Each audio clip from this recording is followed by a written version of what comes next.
começa a ficar em casa.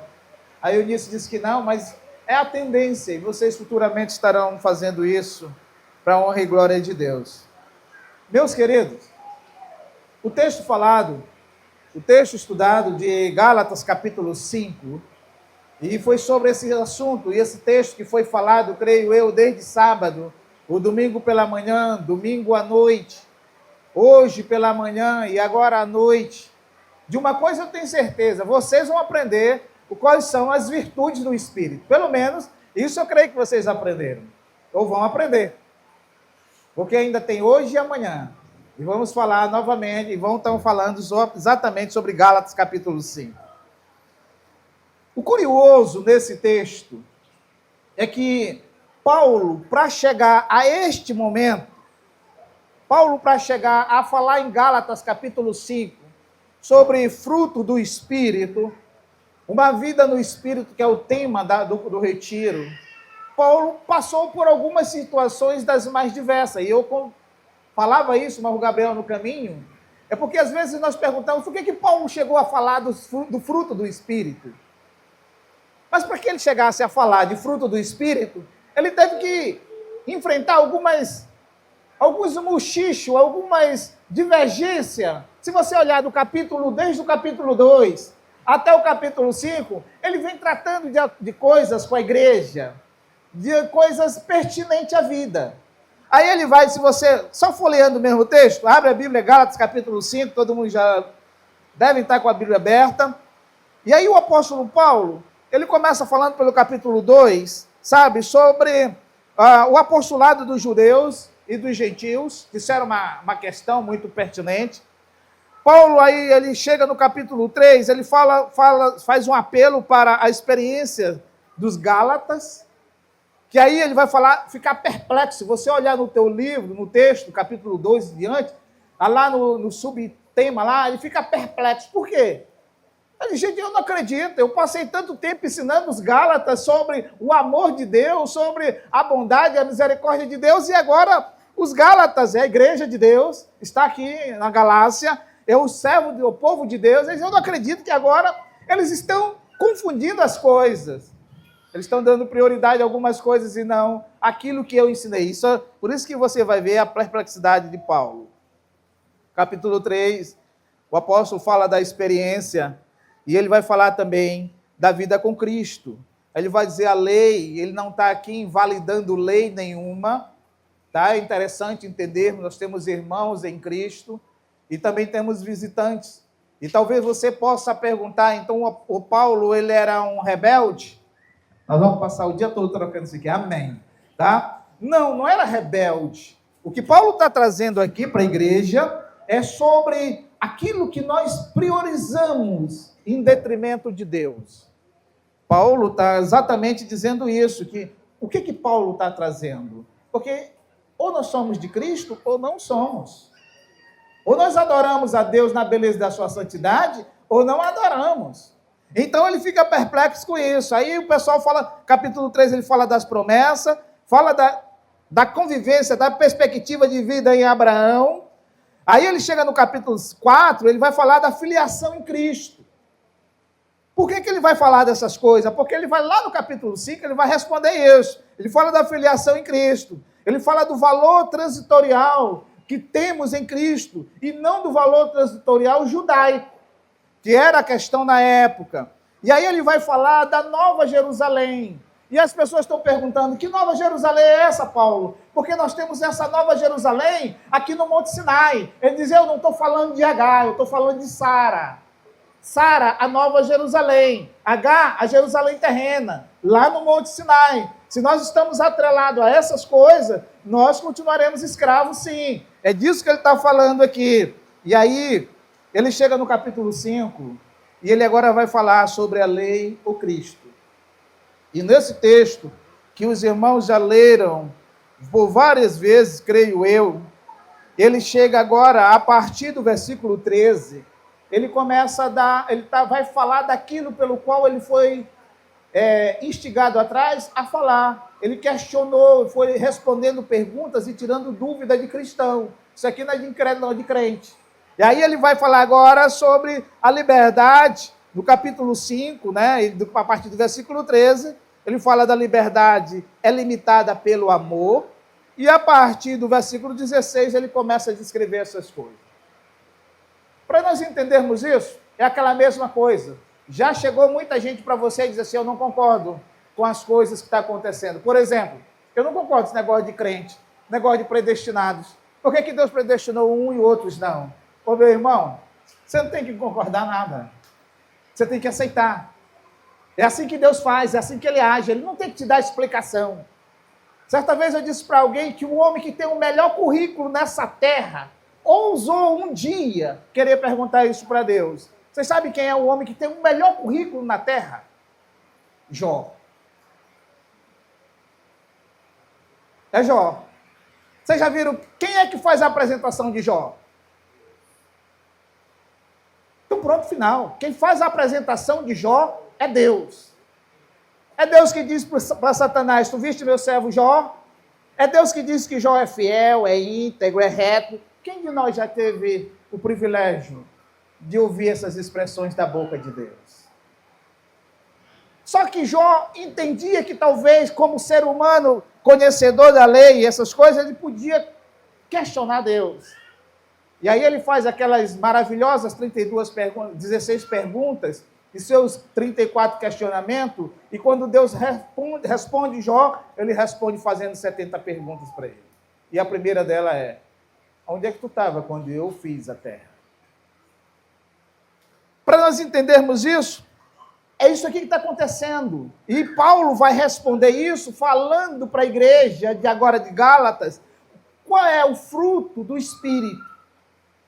Por que nós questionamos? Porque nós estamos alimentando duas coisas dentro de nós. Ou nós alimentamos a verdade íntegra e genuína da palavra, ou nós alimentamos qualquer outra verdade. Quando nós não temos esse conhecimento, essa consciência de quem somos nós questionamos os princípios bíblicos e litúrgicos da palavra de Deus. E nós queremos que Deus mude a história.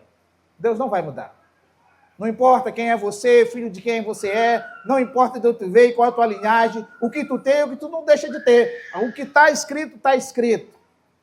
E ponto final. Acreditando ou não, é isso aqui. E agora ele chega aqui no versículo 16, ele vai responder por que os nossos questionamentos. Aí ele vai dizer exatamente isso. A igreja já leu esse texto quantas vezes? Inúmeras vezes, né? Então eu vou ler para vocês. Vou descansá-los agora, tá bom, Vitória? Weslane, está por aí? Eu também faço pergunta para a igreja, não é só uma classe dos jovens não, tá? Assim que eu terminar, eu tenho duas perguntas para a igreja. Primeiro, digo, porém, andai no espírito e jamais satisfareis a concupiscência da carne, porque a carne milita contra o espírito e o espírito contra a carne, porque são opostas entre si, para que não façais o que porventura seja do vosso querer. Mas se sois guiados pelo Espírito, não estáis sob a lei. Ora, as obras da carne são conhecidas. São prostituição, impureza, lascívia, idolatria, feitiçaria, inimizade, porfias, ciúmes, iras, discórdia, dissensões, facções, invejas, bebedice, glutonaria, coisas semelhantes a estas, a respeito das quais eu vos declaro, como já outrora vos preveni, que não herdarão o reino de Deus, o que tais coisas praticam. Mas o fruto do Espírito é amor, alegria, paz, longanimidade, benignidade, bondade, fidelidade, mansidão, domínio próprio. Contra estas coisas não há lei. E os que são de Cristo Jesus crucificaram a carne com as suas paixões e concupiscências da carne. Ou seja, se vivemos no Espírito, andemos também no Espírito. Não nos deixamos possuir de vanglória, provocando uns aos outros, tendo invejas um dos outros. Paulo chega agora aqui e ele faz um relato. Primeiro ele mostra a obra da carne, as obras da carne. Por que nós questionamos Deus? Essa é a pergunta, né? E agora eu pergunto para a igreja, meus queridos irmãos em Cristo, todo crente tem o Espírito Santo?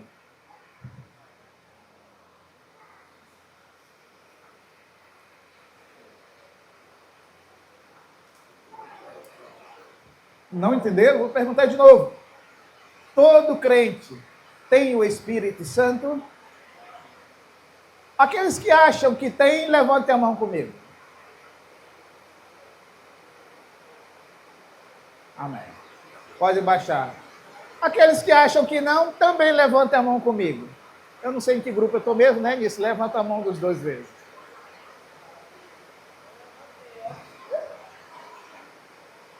Meus irmãos em Cristo, todo crente verdadeiro tem o Espírito Santo de Deus. Aprenda isso. Primeiro, você não vai a Deus porque você quer. Quem te leva e que te convence é o Espírito Santo de Deus. Então, todo crente verdadeiro tem o Espírito Santo de Deus. Entendido? Segunda pergunta. Weslane, cadê você? Todo cristão verdadeiro é cheio do Espírito Santo de Deus? 2 minutinhos para pensar. Vou repetir a pergunta. Todo cristão verdadeiro é cheio do Espírito Santo de Deus? Aqueles que acham que sim, levantem a mão comigo. A plateia está em dúvida. Aqueles que acham que não, levantem a mão comigo. Só eu mesmo, porque ninguém sabe o que tem mais na vida, né? Se é ou se não é. Então vamos entender com a Bíblia. Primeiro, todo cristão tem o Espírito Santo de Deus. Deus, o Espírito é que nos convence, é que nos traz ao Senhor Jesus, que nos coloca aos pés de Jesus, é o Espírito Santo. Você não tem poder para ir a Jesus quando você quer. Segundo, todo cristão verdadeiro não é cheio do Espírito Santo de Deus. Por isso que a ordem do Senhor para a igreja qual é? Enchei-vos do Espírito Santo. Efésios capítulo 5, versículo 8. E é exatamente sobre isso que Paulo está nos alertando. É sobre esse tema que nós queremos falar. Como é que o cristão é cheio do Espírito Santo de Deus? Aí nós temos uma teoria, porque nós aprendemos do mundo afora que ser cheio do Espírito Santo é orar para o céu e a chuva cair. Está caindo chuva. Ser cheio do Espírito Santo é pôr o joelho no chão e o fogo descer. Ser cheio do Espírito Santo de Deus tem a ver com falar em língua. Se você for falar em língua, amém. Que seja conforme a palavra de Deus. A Bíblia não proíbe essas coisas. Mas ser cheio do Espírito Santo de Deus é totalmente diferente do que nós imaginamos. Vamos ver a palavra de Deus. Como é que nós podemos ser cheios do Espírito Santo? Por que eu estou falando disso? Porque nós vamos falar de caráter. O assunto hoje é caráter, né? Baseado na vida do Espírito. Nós vamos falar de caráter. Mas eu só posso falar de caráter se meus irmãos entenderem o que é uma vida cheia do Espírito. Aí o apóstolo Paulo passa agora a nos ensinar o que é uma vida no Espírito. Primeiro, irmãos, Gálatas capítulo 5, como eu falei, ele está tratando desse assunto da carne. Está dizendo, sabe por que tem porfia? Por que tem intriga? Por que tem disse-me disse? Por que tem essas coisas na igreja? Porque nós estamos alimentando a carne. Nós precisamos alimentar o Espírito. E aí o apóstolo Paulo, ele traz a seguinte narrativa para nós. Uma vida cheia no Espírito, ela tem algumas características. Em primeiro lugar, uma vida cheia no Espírito é uma vida de amor. Você quer ser um crente cheio do Espírito Santo de Deus? Observa quais são as virtudes do Espírito. Até nós precisamos entender, eu falava isso com o Gabriel na caminho, a Vitória. Oi, gente, oi, irmãos. Não é virtudes espirituais, sabe? Nós não temos vidas do Espírito, vida cheia, plenitude do Espírito. Olha o texto. Paulo diz o seguinte, capítulo 5, versículo 2, ele diz o seguinte, porque nós achamos que são frutos do Espírito, no plural. Não, é no singular mesmo, não é frutos, é fruto. Então nós temos o fruto do Espírito, e esse fruto do Espírito vai gerar em nós virtudes. Tá? Vai gerar em nós virtudes. Uma vida cheia no Espírito, ela tem a ver com a virtude que esse Espírito deposita em nós. A chuva está boa. Estão me ouvindo aí atrás? Para entender esse negócio aí. Deixa eu exemplificar bem. Vocês sabem muito bem o que é mapocã, né? Uma tanja pocã. Aquela tanja. Sabe muito bem, né, Letícia? Vocês já viram alguém vender o gomo de uma tanja? Não? Nunca comprou o gomo de uma tanja? Então, 2 gomos de uma tanja é um fruto. Não pode ser. Os gomos são aqueles que estão alicerçados, o fruto é a tanja por completa. E os gomos estão alicerçados nesse fruto, eles só vão encher, eles só vão ter caroços, eles só vão ter sabor, se eles estiverem fixados no fruto maior que é a tanja. Estou dizendo que nós cristãos só podemos ser representantes das virtudes do Espírito se nós estivermos fixados e alicerçados na palavra de Deus. E que virtudes são essas? A primeira virtude que Paulo apresenta para nós é a virtude do amor. Preste atenção, ele vai dizer que o amor é a principal virtude cristã. Porque nós não podemos falar de vida cheia no Espírito, e a vida cheia no Espírito tem a ver com virtudes, e essas virtudes são descritas aqui na Bíblia. É amor, alegria, paz, longanimidade, bondade, misericórdia, mansidão, fidelidade, domínio próprio. São essas virtudes que têm que estar alicerçadas em nós, e nós em Cristo, e o Espírito reflete essas virtudes em nós. Presta atenção, porque o amor é a principal virtude. O amor é o essencial de tudo. O amor, como diz Paulo, ele apresenta aqui, para que eu possa apresentar umas características cristãs, eu preciso entender que a principal virtude que tem que estar em mim é o amor. Porque se esse amor não estiver alicerçado em mim, as outras coisas eu não posso dizer. Você não pode ter alegria e não ter amor. Você não pode dizer assim, eu tenho paz, mas eu vivo atormentado. Porque uma dessas virtudes, elas não podem estarem, eu tenho uma e outra não. Assim como a tanja, a laranja, estão associadas, os gomos, assim também são as virtudes do Espírito na vida do crente. O crente precisa ter essas virtudes para que ele possa caminhar e entender o propósito de Deus na vida. Vida no Espírito tem a ver com virtudes. E quais são essas virtudes? O amor é o principal deles. O segundo é a paz. Em segundo lugar, é a alegria. A alegria é o apanágio, ou seja, é ser aquilo que a Bíblia diz, nós somos propriedade, nós somos fórum íntimo, nós somos povo de propriedade exclusiva de Deus. Apanágio, você é aquele que Deus escolheu em meio a 8 bilhões de pessoas no planeta, Ele te escolheu para te amar. Isso é o apanágio, por isso que nós somos alegres, é por isso que a ordem, a virtude do cristão está na alegria. Eu sou alegre porque eu tenho amor, amor em Cristo, amor que eu amo os meus irmãos, amor que eu faço com que os meus irmãos adorem a Deus, amor de alegria. Vai voltar.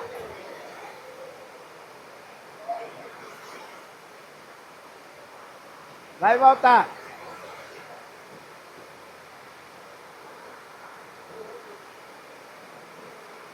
Liga aí, Marquinhos.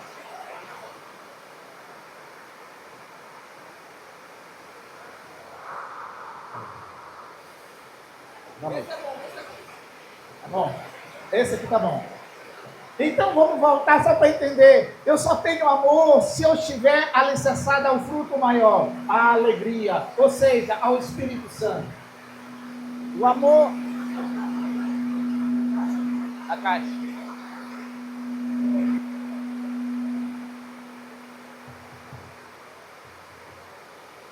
Isso é só para quem faz coisa ao vivo, né, Guilherme? Não é, Mateus? Se fosse improvisado, gravado, não aconteceria nada disso. Então a gente está fazendo isso ao vivo, Wesley. Amém. Primeiro, entender o amor. É exatamente isso. Essa é uma virtude que tem que estar na vida do crente. A segunda virtude é a alegria. Porque a alegria, a Bíblia nos diz, alegrai-vos quantas vezes no Senhor? Sempre. A ordem é sempre. Sempre. Alegrai-vos no Senhor sempre. Vida cheia de Espírito Santo, meus irmãos, tem a ver com amor. Vida cheia de Espírito Santo tem a ver com alegria. Porque quem ama é alegre. Quem ama vive para Deus. Não importa se chove, se não chove, não importa se a situação é boa ou ruim, nós vivemos para Deus. Primeiro que nós fomos agraciados por aquele amor, e aquele amor universal, aquele amor indescritível na Bíblia, como diz que nós somos alcançados com as boas novas de alegria. Por isso que vida cheia no Espírito Santo tem a ver com amor, e tem a ver com alegria. Terceira coisa, ele diz que a vida no Espírito Santo tem a ver com paz. Mas não é qualquer paz. Ele diz, a minha paz vos dou, não como o mundo a dá. É uma paz diferenciada. Essa paz é a paz reconciliadora. É aquela que nos reconcilia com Deus. E quando nós estamos reconciliados com Deus, nós estamos na dependência do Espírito, nós amamos. Quando nós estamos na dependência do Espírito, nós temos alegria. Quando nós estamos na dependência do Espírito, nós temos paz. Paz com Deus, paz com os irmãos, paz para viver, independentemente da situação. Por isso tem coisa na vida de crente que é esquisito, né, dona Letícia? Como é que crente canta na hora de velório? Já viu essa situação?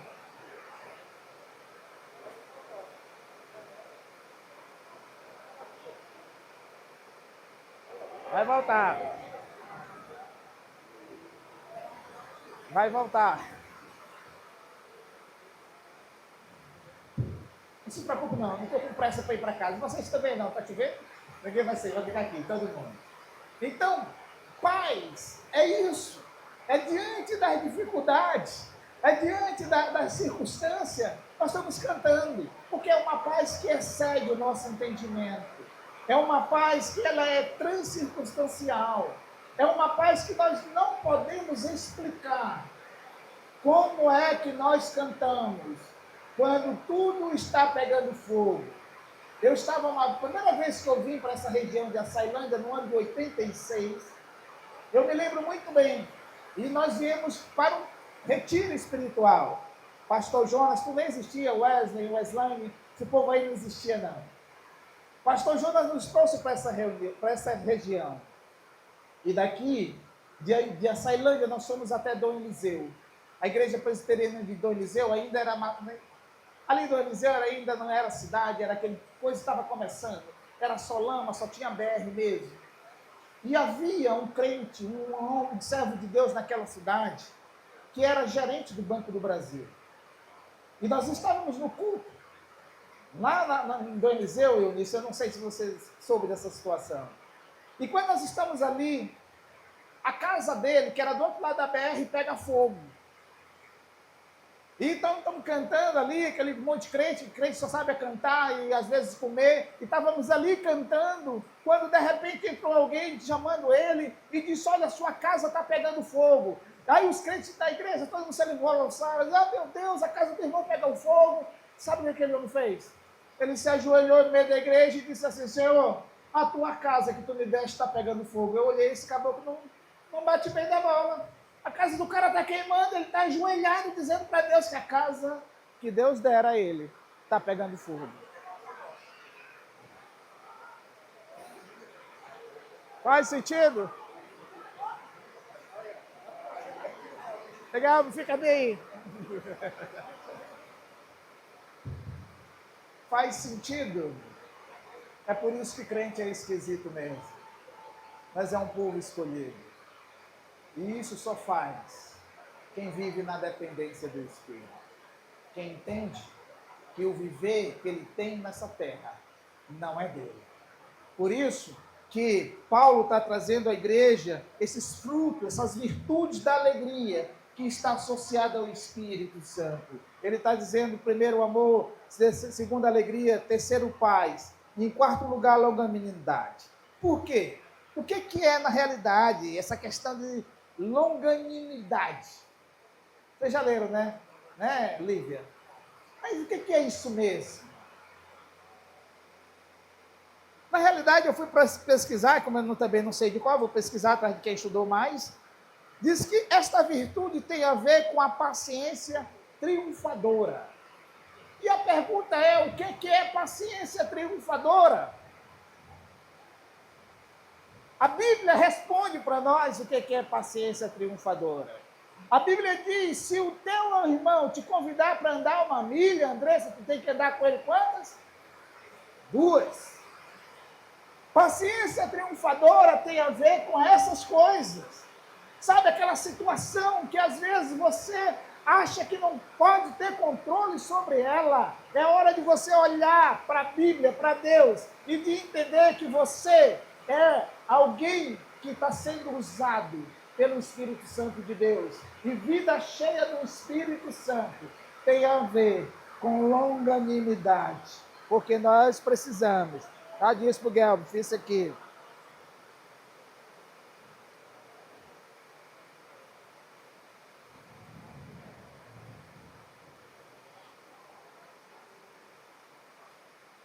Funcionou não, Daniel. Funcionou não, ó. Não funcionou, Daniel.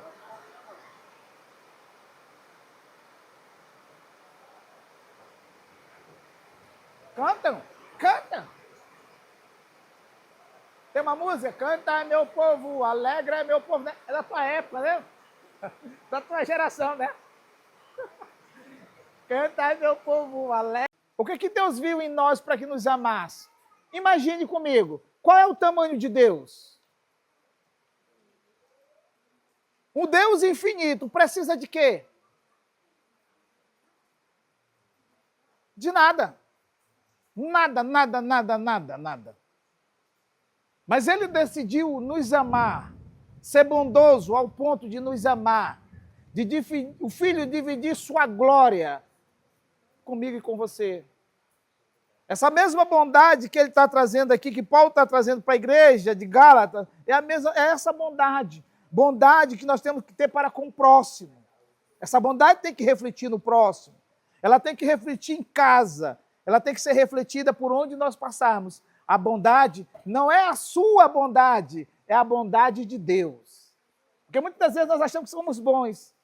E é por isso que Deus não deixa a gente fazer aquilo que a gente gosta, Eduardo. Sabe por quê? Porque a gente ia ser...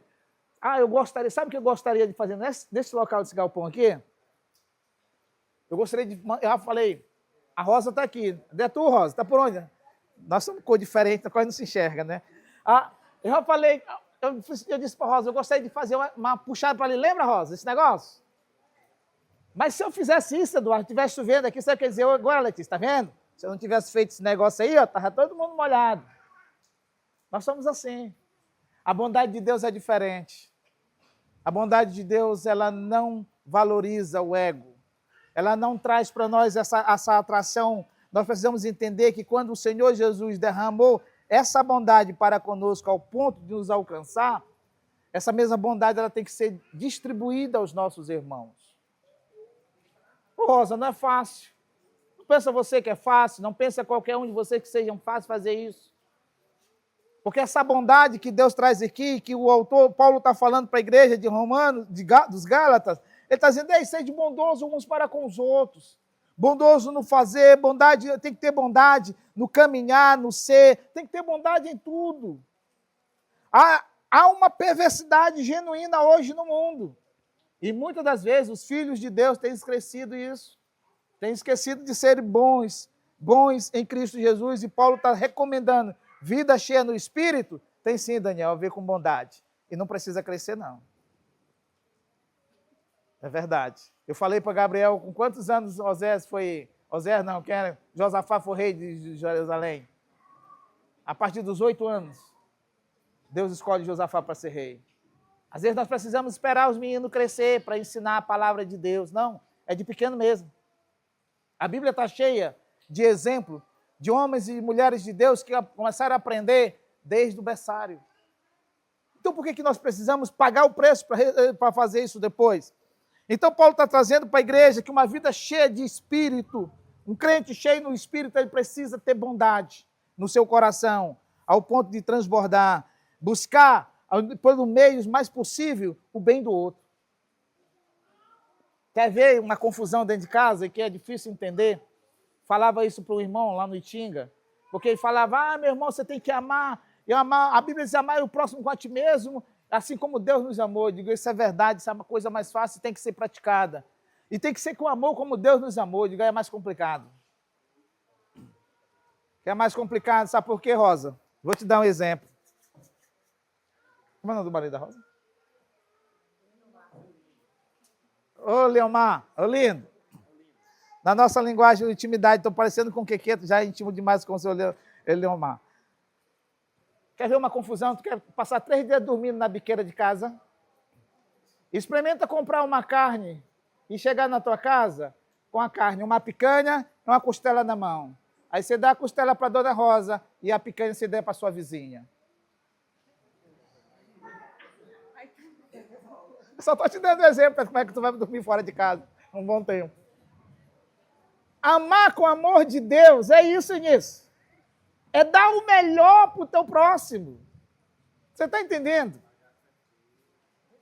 O amor de Deus, esse amor que nós queremos, estamos falando às vezes, Vitória, é esse amor, é dar o melhor para o próximo. E tu não vai deixar, teu marido não vai deixar, tua esposa não vai deixar, não, o Mardoni nunca na vida ele vai deixar tu dar um ferracinho para um caboclo e dar um all-star. All-star também é bom, né? Pega uma coisa ruim e dá para ele não vai aceitar nunca. Mas o amor que Deus está nos proporcionando é muito maior do que isso. O que Ele está querendo dizer para nós, que nós não vamos alcançar esse amor enquanto vivemos na terra, mas nós devemos lutar para mantê-los e para entender que há um alvo, há um princípio a ser seguido. O amor que excede todo entendimento e essa bondade, a bondade de Deus, é essa bondade que nós devemos seguir e amar. Eu só queria trazer isso à memória de vocês para falar os 3 últimos pontos. Porque para falar os 3 últimos, tu precisa entender que eu não posso ter amor sem ter alegria. Não há vida cheia no espírito, eu com uma virtude em detrimento da outra. Para que uma vida seja cheia do espírito, ela precisa estar completa. Eu preciso ter amor, ter alegria, ter paz, ter longanimidade, ter benignidade, ter bondade. E agora eu preciso de fidelidade. Essa fidelidade, ela vai ser transparente. Ela reflete em nós. Fidelidade a quê? E essa fidelidade, ela é tanto espiritual como ela é social. Ela tem que ser visível. Essa fidelidade que ele está falando aqui, Paulo está falando para a igreja, uma vida cheia no Espírito tem a ver com fidelidade a Deus, Daniel. Em que sentido? Desde pequeno adorar o Senhor. Sabe por que Deus diz assim, ei, Ezequiel, vai lá, fala para aquele povo incrédulo, ô Oséias, eu vou te mostrar o que é ser infiel. Muitas das vezes nós somos assim, irmãos. Nós deixamos de adorar a Deus. Trocamos Deus por qualquer coisa. Às vezes, até eu falei no domingo na igreja que nós vamos para o culto com hora marcada. Se não terminou o culto naquela hora, eu estou fora e Deus está vire para lá, porque eu já tenho um compromisso marcado. É infidelidade. Por isso que Deus manda o profeta Ezequiel, diz, fala para ele, Ezequiel, profetiza para ele, que eu vou tirar a delícia dos olhos deles. Eu vou tirar aquilo que é o maior deles, ou seja, o templo. Muitas das vezes eu venho para a igreja, porque eu acho bonito o Gelb tocar. Tu toca, Gelb? Sei lá. Eu acho bonito o que é bater bateria. Muitas das vezes eu vou para a igreja porque eu acho bonito o Eric, a Vitória, o Wesley, a galera cantar. Muitas das vezes eu venho para a igreja porque mas eu acho esse tempo bonito, gente, pintado de verde. Que coisa linda. Deus não está presente na nossa adoração. E foi isso que ele condenou com o povo dele. Foi isso que ele disse para Ezequiel, eu vou tirar a delícia dos olhos deles. Porque eles não me adoram. Eles são meu povo. Mas eu não estou presente na vida deles. Deus está nos ensinando que a fidelidade é uma fidelidade, em primeiro lugar, para Deus. Em segundo lugar, essa fidelidade é visível mesmo. É marido, mulher, é compromisso. É por onde passarmos, sermos fiéis. Sejamos homens de palavra, mulheres de palavra, de caráter, porque agora tem a ver com caráter. Por onde você vai passar, por onde você vai andar, o que você vai fazer na escola, o que você vai dizer lá na escola, o que você vai praticar lá fora da igreja, isso tem a ver com caráter. Porque para que aqui ou mais tarde ou depois, você chegue e diga para alguém diz, Deus me defenda. Sei que nem você. Isso é povo de Deus. Nós precisamos ser fiel a esse Deus. Vida cheia do Espírito tem a ver com fidelidade. Fidelidade à palavra de Deus. Muitas das vezes nós queremos ser fiel, mas somos enrolados. Somos mentirosos. Somos enganões no mundo aí afora. Tem a ver com integridade, essa vida no Espírito. A segunda coisa, a terceira coisa de caráter, a primeira é a fidelidade. Você só é fiel se você tem amor. Você só é fiel se você tem alegria. Você só é fiel se você tem paz. Você só é fiel se você tem longanimidade. Você só é fiel se você tem benignidade. Você só é fiel se você tem bondade. Você só é fiel se você tiver fidelidade. Porque uma coisa não pode estar atrelada ou estar dispensada da outra, separada da outra. Se você quer ter vida no Espírito, uma vida cheia do Espírito, tem a ver com isso. Em segundo lugar, sobre caráter, é mansidão. O apóstolo Paulo fala aqui agora para a igreja sobre vida no Espírito. Tinha muita gente brava ali. Era um povo que vinha daquela região, eles aprenderam com os romanos a se defender com a espada. Sabe, Lívia, hoje nós também aprendemos a nos defender. Eu tenho ultimamente, a Bíblia diz, Senhor, põe guarda a minha boca. Não é isso que a Bíblia diz? Sabe o que eu tenho orado nisso? Senhor, põe guarda aos meus dedos, para que eu não use esse instrumento para o mal. Nós não precisamos hoje pegar uma espada, nem um 38, nem uma metralhadora para detonar a vida de alguém. Basta 2 ou 3 cliques e jogar nesse negócio aqui. Nós destruímos vidas com isso aqui. Então, Paulo estava falando numa época em que as guerras eram constantes, onde os homens pegavam espada, mulheres também iam para a guerra, mas hoje nós vivemos essa mesma guerra, porém de forma diferente, tecnológica. Hoje nós não precisamos, e Paulo está dizendo, seja de manso, porque mansidão, vou te dizer qual é o conceito de mansidão. Mansidão é poder sob controle. Mansidão é poder sob controle. Você sabe o que é isso? Já viu aquela hora que às vezes alguém fala para você, ou de você e você? Às vezes nós usamos uma frase na igreja que eu digo que isso não pertence para crente. Eu já ouvi muitos irmãos dizer, a minha mãe não queimou minha boca com língua, minha língua com papa. É isso? Essa frase é minha agora, essa é nova. Anota aí, boca com língua, coisa assim parecida assim. Anota aí. A minha língua com papa, eu não tive a minha língua queimada com papa. Pisou no meu calo, taca, anda, não é assim? É, gente. Nós somos crentes, nós fazemos isso. E Paulo está dizendo aí, mansidão é poder sob o controle. Quem é você? Qual o espírito que você tem alimentado dentro de você até agora? O espírito de guerra? O espírito maligno? O espírito da pombagira? Ou o espírito de Deus? Porque o Espírito de Deus tem a ver com mansidão. Mansidão e controle no Espírito Santo. Por isso que mansidão é poder sob controle. É força domesticada. É, porque nesse momento nós nos tornamos bicho. Diante dessas circunstâncias, daquilo que praticaram, que foi feito contra nós, meu irmão, por isso que muitas das vezes a gente chega, eu não acredito que aquele presbítero fez isso. Não é não? A gente, meu Deus do céu, eu vou sair dessa igreja porque esse pastor é o diabo. Meu Deus, fez isso. Porque, na realidade, está faltando essa convicção, mas nós devemos esquecer entender que somos seres humanos. Você e eu não somos perfeitos. Então, a única forma de nós estarmos com uma vida cheia do Espírito, só tem duas formas. Primeiro, intimidade com Deus. E onde é que se arruma intimidade com Deus? No Mateus. No shopping lá em Imperatriz.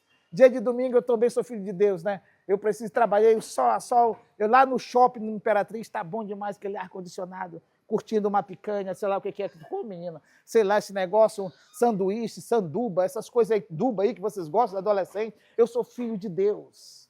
Intimidade com Deus tem a ver com a palavra. Segunda coisa, essa intimidade, ela também requer oração. Quantas vezes você tem orado e pedido para Deus que você seja um instrumento de bênção por onde você tem passado? Mansidão não é covardia. Mansidão tem a ver, no que depender de vós, mantém paz com todos. Muitas das vezes nós achamos que isso é sinônimo de covardia. Não. Tem a ver com vida no Espírito. É pedir para que Deus seja, de fato, o mentor da nossa vida. E eu quero concluir dizendo que sobre a última razão, que é domínio próprio. Você sabe qual é a diferença de mansidão e domínio próprio? Manso, Gabriel, se o cara pisar, para que você perca, eu vou usar um termo bem popular, né? Para que você perca as estribeiras, alguém tem que provocar. Não é isso? Tem que ser provocado. Aí, moço, Gabriel voa que nem super-homem, né? Se possível, passa por cima de todo mundo, mas mais baixo, né? Menorzinho. Aí o manso se transformou-se num bicho feroz. O domínio próprio, irmão, é diferente.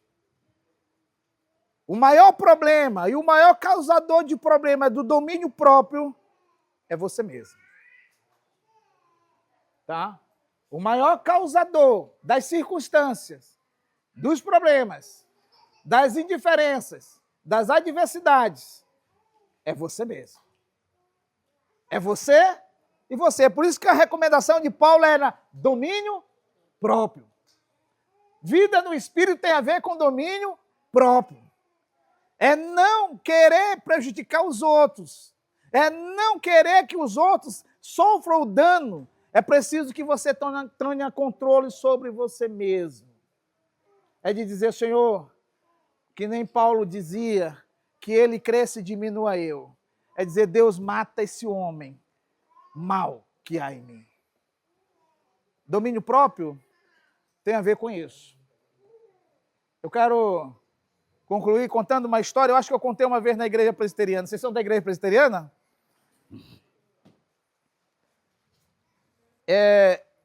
A igreja presbiteriana lá de Pau Deitado, para quem não conhece, Pau Deitado, Vila São Pedro, lá em São Luís, nós crescemos ali. E ela abriu um campo missionário aqui em São João dos Carus. São João dos Carus, chega ali em Alto Alegre, você pega um barco, passa 3 dias subindo de barco acima do Rio Pindaré, 2 noites dentro daquele barco até chegar lá. Agora, me parece que já tem uma estrada, fizeram uma estrada para lá. Mas naquela época não tinha, nós andávamos de barco. E a primeira vez que eu fui ali naquela região, você pergunta, mas que crente foi fazer num lugar tão longe daquele? Tem tanta gente em outro lugar. Lá naquela cidade, naquele povoado, tinha um irmão que morava ali, o irmão Adrião. Ele era da família, o meu tio morava com a filha dele e acabou ficando da mesma família. E ele foi para ali. E quando ele chega ali naquela cidade, naquela localidade, ele já há alguns anos ali, ele queria que fosse aberto um ponto de pregação. E aí ele manda uma carta ao pastor Jonas, da época da carta, viu, Letícia? Ainda tinha que passar no barco 3 dias descendo. Depois chegava em São Luís. Ainda tinha aquele negócio, aquele carteiro andar a pé. Depois vocês perguntam para o Jataniel, os caras mais velhos, como é que fazia esse negócio aí. E aí, pastor Jonas recebe a carta e convoca a igreja presbiteriana Betel, ou Dona Vitória, na época, ela tinha 6 anciões. Meu pai, meu tio, seu Zé Leão, minha mãe, a mulher do meu tio e a esposa do seu Zé Leão. 85 jovens. Minto, 8 como tinha, o pastor Jonas já tinha lá de mar. Então, era esse. E a igreja, o conselho era formado só por esses 3 homens. Então, vamos abrir a congregação lá. Fomos até a casa do irmão Adrião, primeira vez o pastor Jonas foi, mas O Jó e o missionário hoje são pastores, fundadores de igreja. O Josias está aqui na cidade do Maranhão, ali depois vou lembrar o nome, depois de Viana, Santa Helena, fundando igreja. O Beto é missionário lá na nossa região, ali, aquela região de Tutóia, aquelas bandas dali. E eles foram a primeira vez ali. E quando eles chegaram lá, para abrir o ponto de pregação, lá naquela localidade, tinha que pedir licença para um camarada. Porque lá naquela localidade tinha um valentão. Olívia, um valentão naquela época. Aí, o senhor Adriano conseguiu falar com ele, fizeram o culto. Culto assim, ó, hoje nós estamos bom demais, naquela época era no Lampião mesmo, sabe? E aí, a primeira vez, ele veio assistir o culto de longe.